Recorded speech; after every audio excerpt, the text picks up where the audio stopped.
Howdy folks! Today I just wanted to do a video talking about my little but very well loved Spyderco collection. These are all mine except the Shaman, which is my friend Jason's. He very graciously let me borrow this one to check out, and I wanted to make this video with his Shaman in it before I sent it back to him. So I do plan on buying myself a Shaman eventually. I really like it, but for now I do not have one. But these are all mine, and I love them all muy much.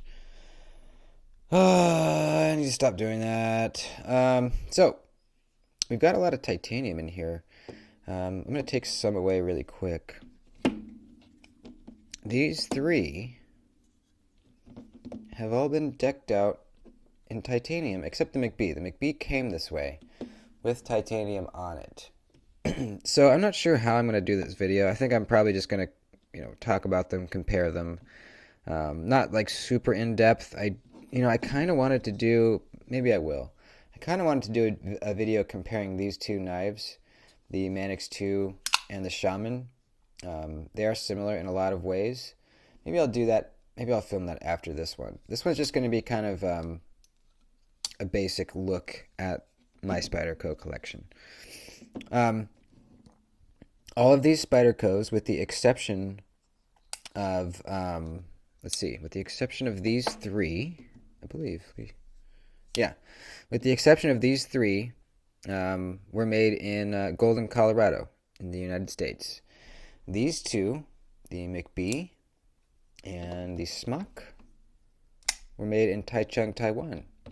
Now, Taichung, Taiwan seems to be the Spyderco factory that does all of their titanium frame locks.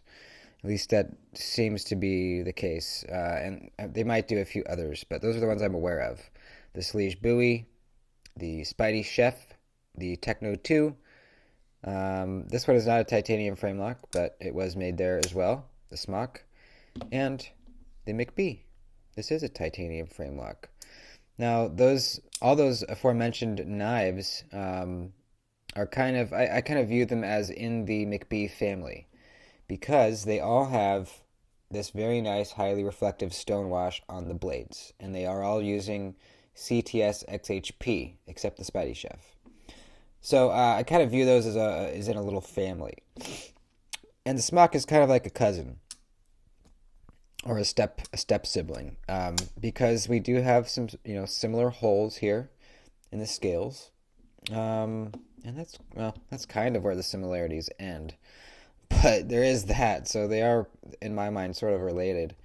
The McBee has been just an absolute joy to carry. I've carried this almost every single day since I bought it around 2-3 weeks ago. It just lives in my fifth pocket, and it's so small that I forget it's there until I want to pull it out and use it. This is what I use to open things up and do little draw cuts that are on a flat surface. It's absolutely perfect for that. It's tiny, but I hold it in a pinch grip. I put my finger right up here, pinch it right here on top of the pivot, and I cut away. And it's just so convenient and so nice to have. I was telling, who was I talking to? I think I was talking to Kev, left at EDC. I was saying I could probably get away with only carrying the McBee. My cutting tasks on a typical day-to-day are not things that require me to have more than like 1.5 inches of blade, which is this. This is 1.5 inches of cutting edge, I believe. Let me double check. Yeah, 1.5 inches. There are cases where I need to have a larger knife. Breaking down cardboard, it comes to mind, which I do. There's just other random things like cutting through maybe some rubber tubing, stuff like that. Some kind of hose material you need a larger blade for. And if I was camping, I would take a larger blade, obviously. But my day-to-day, I could really get away with just the McBee here. In fact, I kind of considered trying that for like a week, just carrying the McBee and seeing how it went. If you guys want me to do that, let me know in the comments. I'm not going to do another full month like I'm doing with the drop bear. I said I would carry the drop bear for a month, and it's starting to get a little annoying. But I am going to have a very good, fully comprehensive review here next week when that 30 days is up. So, the McBee, really love it. It's overpriced for what it is, but not by a whole lot. You know, it's just very well made. You have some nice accents here on the pivot, lock bar, and the relief cutout. It's just awesome. It's a really awesome knife. Spyderco Smock. This was a Spyderco that I really lusted after for a long time. They're pretty hard to get your hands on. I believe Spyderco still makes them, but they are in a limited quantity, and they seem to always sell out very quickly. This is one of Spyderco's rare hollow grinds. You know, they don't typically do that. They have a few models with hollow grinds, but not a whole lot. This is kind of a long, skinny sort of aesthetic, which usually isn't my thing, but for some reason on this knife it just works. It did not come with these titanium scales. It came with carbon fiber, like a textured carbon fiber, which really wasn't that bad, but you know, I had to have titanium on it, and it really is such a more just premium feeling knife with the titanium. And it already is, in my mind, a premium knife. It was, what, like 200 something bucks?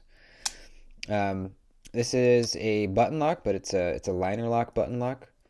You know, the button operates a reversed liner lock in there, sort of like the compression lock that's, you know, actuated by a button, meaning that it's not a plunge lock. So you actually have a detent ball giving you a nice crisp breakaway.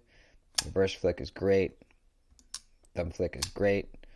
The flipper tab is fantastic. I wish I had a little jimping on top, but that's fine. I just really love it. It's thin behind the edge. It's slicey. Perfect blade shape. The Spyderco Smock. Put that up there.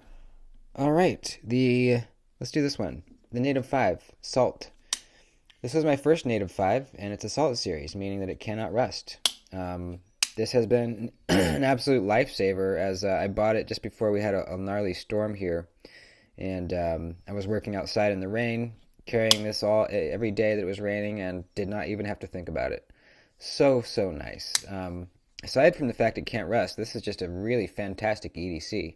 I think it's really a perfect size Spyderco. It's smaller than all these other you know, full-size Spydercos that I have out here. I'm going to move this out of the way. Smaller than all these. And it's just perfect. You know, these three knives here, the Shaman, the PM2, and the Manix 2, are all, in my mind, you know, kind of heavy-duty work knives. The Native 5 here can be a work knife, and it is a work knife, and can be a hard-use work knife, even. But to me, it's more of like just a day-to-day EDC knife, and it's fantastic for that.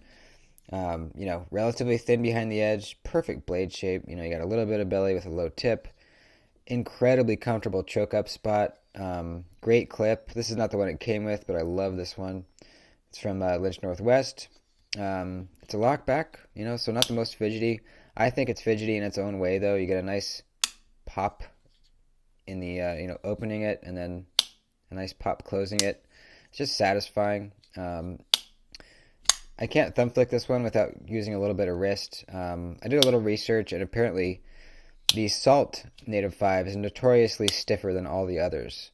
So if you don't have the Salt version, you will probably be able to flick yours out. But that's fine with me. You know, it's a strong locking mechanism, and I just really love it. I love the color. This bidirectional texturing is very nice. It's got a flat spot for the clip to rest on so it doesn't tear up your pockets. I absolutely, really love this knife. So now that we have these big boys out, let's talk about them. The PM2, this was my first ever Spyderco. One of my first ever more expensive pocket knives I ever bought, too. And I still love it to this day. My love for this knife has not diminished at all, which is pretty surprising because I can't say that for a lot of other knives in my collection. I would say actually most of the knives in my collection that I had, at least when I was starting out, the first like 10 knives I ever had, first five even, have moved on. I've sold them and gotten other things, not the PM2.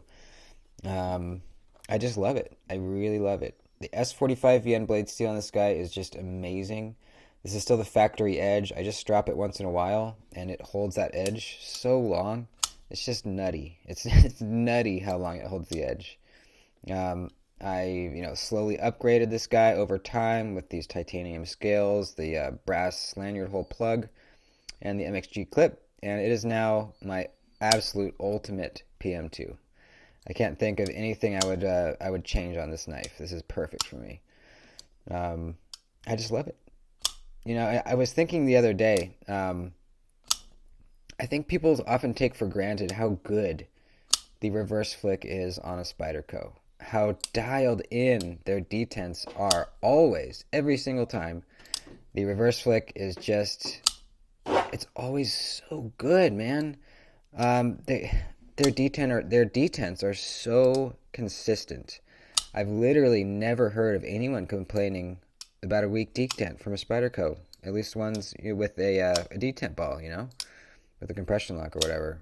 It's just they do such a good job. So this will never ever leave my collection. I still carry this at work quite a bit.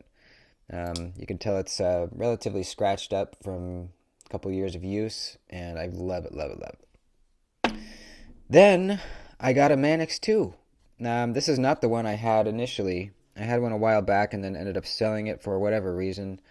And I always wanted to get one back in the collection, and I was just waiting for the right one to come along, and then the right one did come along. The collaboration with Triple B, the Manix 2 in 15V blade steel. CPM 15V, baby. One of the probably best edge retention of any steel ever made, possibly. It's a high HRC, I think like 65, 66. This edge will last forever. And I can't wait to put it to work. The edge bevels when I got it were pretty off. There was a little area back in here at the plunge grind that was messed up. I sent it off to Lacey to put a nice edge on it, and she did an absolutely fantastic job. I mean, look at it. It's high polish. It's perfectly done. Glassy smooth. I love it. Big shout out to Lacey. Hit her up on Instagram at cuttinglaceedc, all one word. If you need anything sharpened, she's the one for you. Aside from the incredible blade steel on this knife, this I think might even be a better work knife than the PM2. I think it's just a little bit more comfortable. The scale is a little bit wider, so I think, I don't know, it feels like it kind of just fills out your hand a little bit better than the Manix 2. You can see that the forward finger choil area on the Manix 2 is a bit bigger, a little bit more roomy than on the PM2. Also, this kind of secondary finger groove right in here on the Manix 2 is a bit more pronounced. And then there's even a third little groove right back here that the PM2 does not have. It goes 1, 2, and then has the little palm swell. The Manix has 1, 2, 3, and then a little bit of a swell back here, and then it curls back out to kind of lock you in towards the back. Now the PM2 has that as well. So, the Manix I just feel a little bit more locked in with. Not to mention there's jimping everywhere. We got it all inside the finger choil, inside the secondary choil, back here on the liners, on the spine, back here on both the liners, and it just feels really nice. You feel really just locked into this knife. As Nick Shabazz would say, this is the knife you take into the Vaseline factory. The PM2 has jimping too. Up here, a little bit less, quite a bit less, actually. Has some in the finger choil as well, a little bit less, though. I just feel more locked in with the Manix 2. Now, as far as locking mechanisms, it's hard to decide which I like better, the compression lock or this ball bearing lock. The ball bearing lock I like very much. I very much like it. It feels like kind of a bar style lock, but how it works is there's a spring pushing up this way. It's pushing a little ball bearing into a little area inside the tang that keeps the blade very, very secure. And the blade can't close unless you pull that ball out of the way. It's an extremely strong lock. I believe stronger than the compression lock even. But, strength of a lock, when you're talking about that much pressure that you would need to break it, it doesn't affect me on a day-to-day basis at all, probably ever. So the strength of the lock doesn't really matter to me. It's nice to know that this is a very strong lock. I like that feeling, knowing that it is. Practically, if I'm judging between the compression lock and the ball bearing lock, it's not an issue. As far as the feeling of it, it's tough. The ball bearing lock is a little bit more user friendly. It's just you grab it on both sides, pull it back, and swing it shut. The compression lock, you kind of have to reposition a little bit, get your pointer finger, stick it in back here, push down. It's a little bit more involved and takes a little bit of practice to get very proficient at it. I'm at the point where it's just second nature. I don't even have to think about it. But it does kind of take a little bit to get to that point.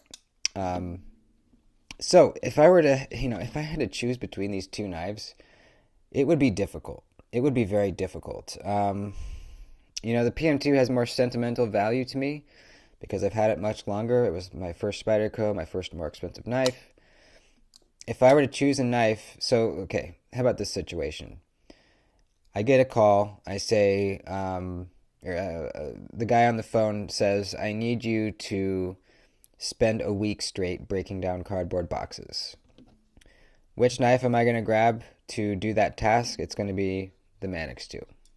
It absolutely is. It's more comfortable long term to hold on to, and it's slicier. It has a thinner blade stock. Actually, significantly thinner blade stock than the PM2. So for long cutting tasks, Manix 2 all the way, baby. All the way. Now we have the Shaman, which this is a new knife to me. I've never really carried this at work ever. So, that's why I'm not really bringing it into the conversation between these two knives. I just haven't had as much time with it. But we can look at it. It's, this is probably the beefiest of them all. It's got the thickest blade stock, for sure. The broadest blade. This thing is just a tank, dude. It's huge. It's surprisingly not any. It's like barely bigger than the PM2. If you hold them on top of each other, they're barely bigger. It just feels a lot bigger. I think it has a lot to do with these contoured scales. They fill out your hand really nice. Even nicer than the Manix. These are not contoured. These Shaman scales are contoured, so they are super comfortable. This might be the most comfortable choked up I've ever been on a knife. One of them, at least. It's just, it's just really comfortable. What can I say? It's basically a very large Native 5. In fact, it absolutely is. It's the same knife. It's just bigger. And then the little Native, which I don't have and want, is a smaller version of the Native 5. So it kind of goes Shaman, Native 5, little Native. For an EDC, Native 5. For a hard use work knife, Shaman all the way, baby. All the way. This thing is just awesome, dude. It's so awesome. It's beefy, it's big, it's comfy. It's like riding in I don't know a lot about cars. Like a Rolls Royce or something, like a big boat of a car, A luxury car that's just big, boaty, doesn't go that fast, but it's like sitting in a couch when you drive it. That's what the Shaman feels like. It's badass, man. You can front flip it too, which I'm not great at. It's absolutely possible though. Yeah, it's just bad freaking ass. Okay, let's compare it to the Manix actually. I'm curious. Yeah, it's like a 1/4 inch bigger than the Manix 2. Longer, I mean. So that's kind of just a talk about some Spydercos. If I had to pick any of these knives, any of these Spydercos to keep, if I had to only keep one, and it was going to be my primary work knife, it would be the Manix 2. It would definitely be the Manix 2. It's the comfiest, it's the sliciest, it's the strongest locking mechanism, and this one in particular is the best blade steel. So, hands down the Manix. But I love all of these. You know, they're all kind of unique in their own way, even though they all have, you know, a similar aesthetic. All Spydercos have a similar aesthetic. You know, if I were to pick one that I think is like the coolest, you know, maybe the coolest, it would be the Smock. You know, it's kind of like the more exotic one. You know, it's kind of like, ooh, fancy dancy. You know, if I were to pick the cutest one, man, I don't know. Just kidding. Obviously, it'd be the McBee, the cutest one. If I were to pick the most rust-resistant one, it would be the Native. All right, it's getting out of hand.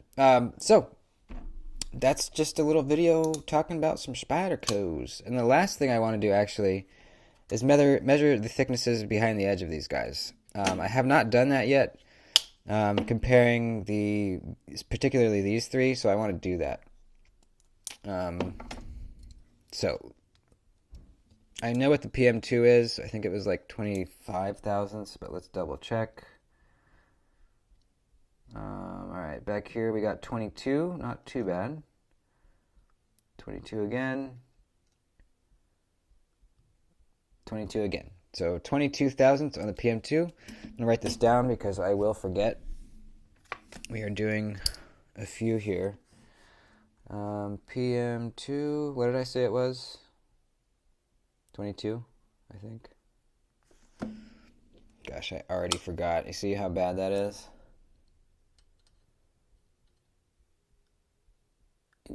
Yeah, 22. Okay. 22, and let's do the Shaman. I imagine this is going to be pretty thick, but I'm not sure. Let's see, back here we got... Oh, yeah. That's a big boy. 26 thousandths.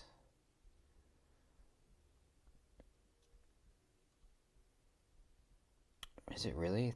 No. 28 thousandths. 28 thousandths. Very thick. Well, I mean, it's not like insane. That's definitely very thick, though. That's like a Griptilian thickness, just about. So, Shaman. Okay. Let's do the Manix here. This one might be a little weird since the edge bevels were off and I had it sharpened. But let's see. 22, 22, 24. Okay.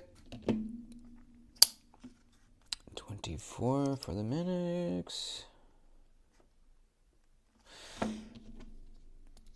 You know, it probably was thinner initially, but, you know, I had to have this bevel widened a little bit on this side to kind of even them out.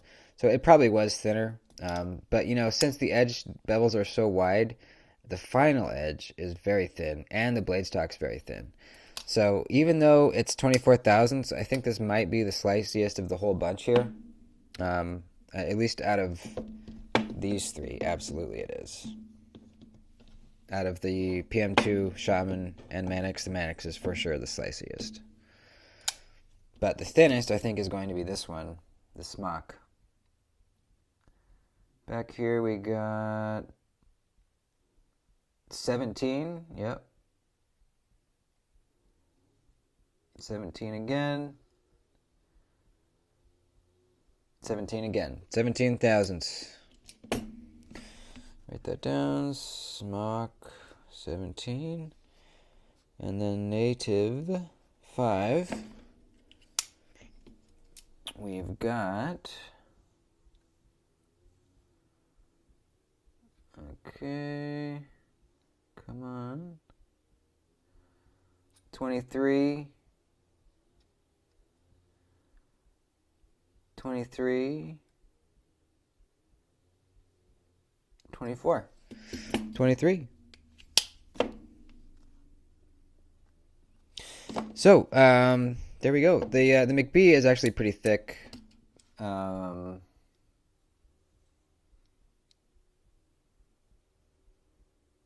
28, yeah. It's pretty thick, but you know, it's use it for draw cuts. You use the very tip, so whatever. Doesn't affect this knife very much. So thinnest behind the edge, the Smock at 17 thousandths. Then we got the Native 5 at 23 thousandths. We got the Manix 2 at 24 thousandths. PM2 20, or wait, no. Yeah, it went PM2 22 thousandths, Manix 24 thousandths, and then Shaman 28 thousandths. So it's big, it's thick, it's a heavy duty user, you know.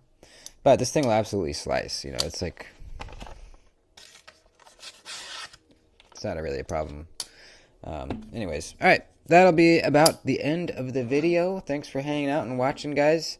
Let me know in the comments what your favorite Spyderco is. If you agree with my assessment that the Manix 2 is the best work knife of all of these. If you don't agree, let me know what you think it is. Let me know what Spydercos you have in your collection. Let's chat. Let's chat it up in the old comments, baby. I love you guys. Thanks for watching. I'll see you in the next video. Adios. Peace. Peace and love.